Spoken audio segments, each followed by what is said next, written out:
Sa documents nyo, may mga watermark ba? May nakita ba kayo? Net25, Malacanang, may magic watermark ba? Di ba wala? Okay, that only tells one thing. Kaya nga tinatawag siyang magic watermark, it's because if you're going to print out a legal soft copy, it will disappear. That's one way of telling if it's legit or not. Pag i-print mo, walang watermark, it means that the soft copy that you have is legal and binding. Okay? Like this one, this is what I did. Nakita niyo yung watermark kanina, so this is the sample of the printout. It doesn't have the watermark, do you see that? Walang watermark, di ba?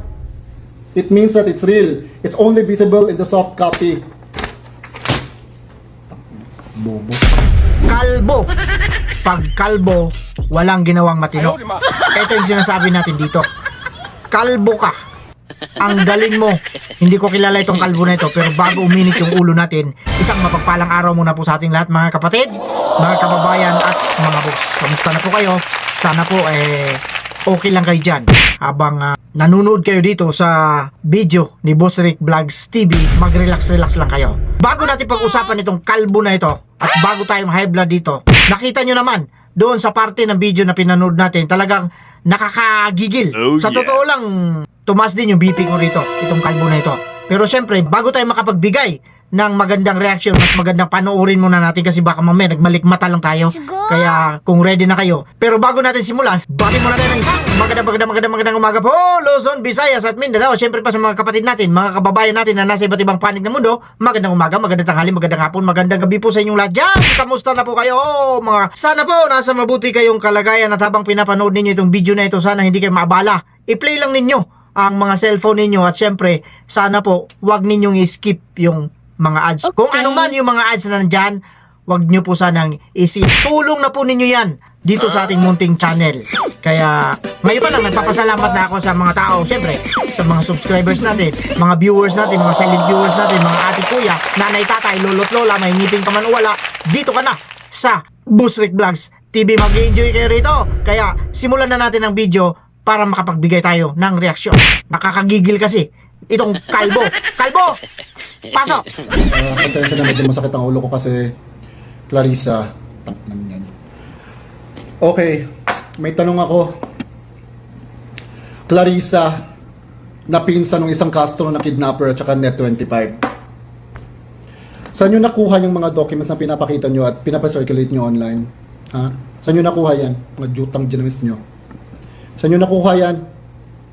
Kasi parang sa tingin ko parang hindi nyo alam kung how to tell the difference between a real document and a fake document eh. Di ba Malacanang kayo? Aren't you supposed to have like a corporate forensic team that's able to do that? Pasan papuntang mga namin taxes, wala kayong team na ganyan to tell the difference between a fake document and a real one? What about you, Net25? Di ba kayo, major news outlet kayo? How are you able to tell the difference between a fake document or not if you don't have these kind of teams? Ha? Kaya nga nung nakita ko, Diyos ko, si Claire Castro, may pinakitang document, sabi ko, ba't nang pinakita? Tangina naman. Ang bobobo. Obvious naman talaga. Fake yun. May nakita ba kayo? Tanong ko lang may nakita ba kayo sa wall ko na nag-post ako ng document ng mga ganon? Bakit attach yun sa name ko? Bakit tinatanong ako na, huy, fake yung document na pinaano mo, nilalabas mo, may nilabas ba ako na document na ganun? Pasensya na, pinost ko talaga muna kasi uminom ako ng Advil kasi sumakit talaga ulo ko. Okay, so itong gagawin natin.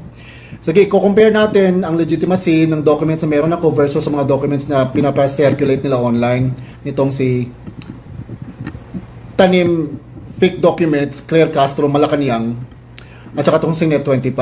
Okay, so let me get things ready for you guys. Magsasalita lang ako tapos i-ready ko lang ang mga documents ko dito. Okay, so sa mga di nakakaalam kasi, ang trabaho ko dito sa Amerika, nasa Legal and Fraud Department ako. So, dito tinatapon sa akin lahat mga documents for verification and forensic verification as well. Naamoy ko kung anong document na peke at saka totoo. Unang glance ko lang sa document na tinitingnan ko, malalaman ko na agad kung peke o hindi. Okay? So, eto na. For soft legal copies kasi, na natatanggap ko sa firm, this is how I check it if it's legit or not. So first of all, legal soft copy documents cannot be edited. Okay, dito sa Amerika. It is right protected. It is impossible to edit right protected documents here. Legal right protected documents. So kahit anong gawin mo dyan, hindi mo yun may edit kasi nga naka right protect. So like this one. Eto, ha? Asan na yun? Papakita ko. Step. Eto. Okay. Try natin, ha. Ito kasi mangyayari, pag i-try mong i-edit ang documents na legal dito sa Amerika, naka-right protect. Okay, sige. O, ito. Edit. Ano to, ha? Legit to na document to, ha? Okay, sige. Papakita ko na sa inyo.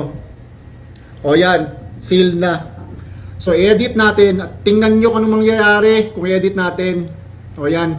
May lumabas na pop-up. O, ito. Naka-right protect yan. Hindi mo yan ma-edit. Okay? Sige, balik natin. Ina. Reset. Ang pulo ko. Now, knowing, makakahanap talaga ng paraan ng mga tao to commit fraud, di ba? Kahit naka-right protect yan, what you would need to check, or the second thing that you would need to do, is to check the watermark, or the magic watermark. Now, what is a magic watermark? Clarissa, na pinsan ng isang Castro na kidnapper, paki-google na lang, okay? Napaka-basic niyan sa corporate forensics, ina. Bobo. Asa na nga yun? Now, pag may nakita kayong magic watermark, ang document, what you would need to do is that you would need to print it out. Now, if the document doesn't have the magic watermark, okay, it means that the soft legal copy is legit. It is real. Okay? Now, what am I talking about? Papakita ko sa inyo. Joke tang ina. Okay, ito na. Ito magic watermark, ha. Okay. So this is the magic watermark. This is only visible in soft legal copy documents. Okay? Ayan, yan ang watermark. Sa documents nyo, may mga watermark ba? May nakita ba kayo, Net 25 at Malacanang? May magic watermark ba? Di ba wala? Okay, that only tells one thing. Kaya nga tinatawag siyang magic watermark, it's because if you're going to print out a legal soft copy, it will disappear. That's one way of telling if it's legit or not. Pag iprint mo, walang watermark, it means that the soft copy that you have is legal and binding. Okay? Like this one, this is what I did. Nakita niyo yung watermark kanina, so this is the sample of the printout. It doesn't have the watermark. Do you see that? Walang watermark, di ba? It means that it's real. It's only visible in the soft copy. Bobo. Sa letrang O, kalbo. Hindi po tayo naglalaro dito ng bingo sapagkat bawal po yan. Yan lang po ay naririnig natin sa mga naglalaro sa mga bingguhan. Pero, ganun pa man, pag-usapan natin itong kalbo na ito, hindi ko kilala ito eh. Nakita ko lang ito at galit na galit siya kay Castro at syempre pa sa Net 25. Dinamay niya kasi rito yung Net 25. Okay lang sana kung si Castro lang ang binira mo. Birahin mo ng birahin, okay lang kasi bumibira rin tayo dito kay Castro. Pero wag na wag mong idamay ang Net 25. Diyan tayo magkakatalo. Kalbo. Ako nakakalbo na rin pero lamang ako sa'yo. May buhok pa ako. Nandito pa ako sa litrang G. Ikaw nandiyan ka na sa kalbo. Kalbo ka na, litrang O ka na. Ngayon, eto sabi niya rito. Saan daw nakuha ng Net 25 yung fake documents na ipinakita nila sa kanilang mga news? Ob-ob ka! Ob-ob ka! Tama yung kasabihan. Kapag kakalbo, walang ginawang matino. Ikaw yun. Bakit? Hindi mo kasi pinanood ng buo. Nakita mo lang na pinakita ng Net 25 yung fake na documents, nag-conclude ka na. Ang sarap mong kalbuhin. Ang sarap mong tirisin. Kalbo. Letrang O. Bagay sa yan. Ngayon, ito yung nakakahibla rito at galit na galit itong kalbo na ito. Itong mama na ito. Nagmumura. Nagmumurang kamatis ka. Mukha kang kamatis na Parang roll on pala ito. Parang roll on na Rexona naglalakad na mag-isa. Yan ang tawag ko sa'yo. Kalbo. Ang sarap. Kung ako nagdadrive ng pison, sasagasaan kita. Kalbo ka. Ngayon, eto, na high blood ang kalbo.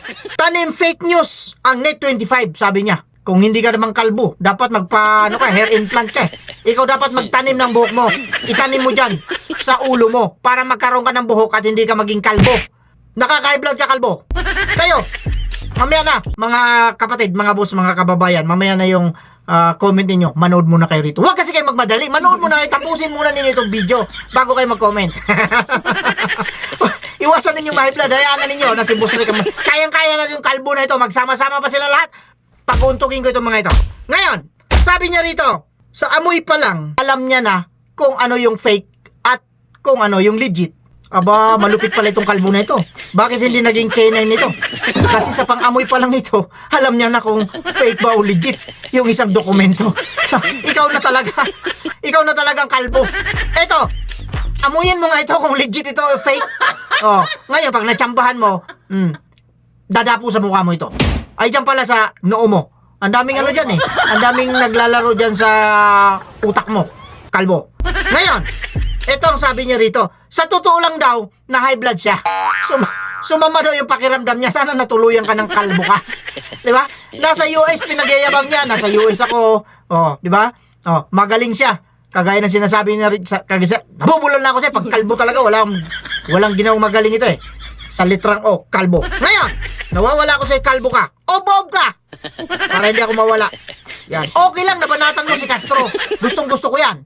Diyan tayo magkasundo pag binanatan mo si Castro. Pero wag na wag mong idadamay ang Net25. Kasali dyan si Boss Rick. Nandito na si Boss Rick. Yan ang sinasabi ko sa inyo. Kayong mga ob-ob na mga vloggers, mag-ingat-ingat kayo. Nagtataka nga ako hanggang ngayon. Yung mga vloggers na mga ob-ob, bakit tumigil na kayo? Kakabanat ninyo kay Rodante Marcoleta. Banatan ninyo na banatan si Senator Rodante Marcoleta. Araw-araw. Para araw-arawin ko rin kayo. Para may content ako sa inyo mga ob-ob kayo. Para hindi ako mahirapan maghanap ng content at nandyan lang. Pag scroll ko na gano'n, pag nakita kong binabanatan ninyo si Marcoleta, babanatan ko rin kayo. Ibabalik ko, iriribat ko ang mga sinasabi ninyo mga ob-ob kayo. Nagkakaintindihan tayo, kalbo? O ngayon, kung mapanood mo ito, iribat mo rin. Sabihin mo rin sa akin, kalbo, parehas tayo. Ob-ob ka! Lamang ako sa'yo. Hindi pa ako nakakalbo. Ikaw, kalbo ka na. Papunta pa lang ako, ikaw, pabalik na. With that, kagaya ng sinasabi natin dito, mag-iingat tayong lahat. Shoutout nga pala sa lahat ng gustong magpa-shoutout. Pasensya na po, hindi ko yung mabanggit dito. Basta shoutout sa inyong lahat. Lahat. Pero syempre, isa-shoutout ko rin yung mga ob-ob ng mga vloggers. Kasali kayo rito. Akala nyo, nakalimutan ko kayo ha. Hindi ko kayo makakalimutan. Mga ob-ob kasi kayo. Pag mga ob-ob, pasok dito sa Boss Rick Vlogs TV. Antayin ninyo na dumami yung ating mga subscribers. Kaya kung hindi pa ninyo napindot yan, yung kulay pula dyan, ng paggalagala dyan, pindutin na ninyo. At isang tulong na rin yan. Malaking tulong po yan dito sa Boss Rick Vlogs TV para mapansin tayo ng mga kalbo na yan at yung iba pang mga vloggers ng mga ob-ob pag uuntugin natin yung mga yan. Ano? Tama na ba? O may tama na kayo? Tuwid sa kagaya na sinasabi natin dito, mag-ingat tayo lahat. Wala lang sa mga tao. Kalbo! Ob-ob! Kalbo!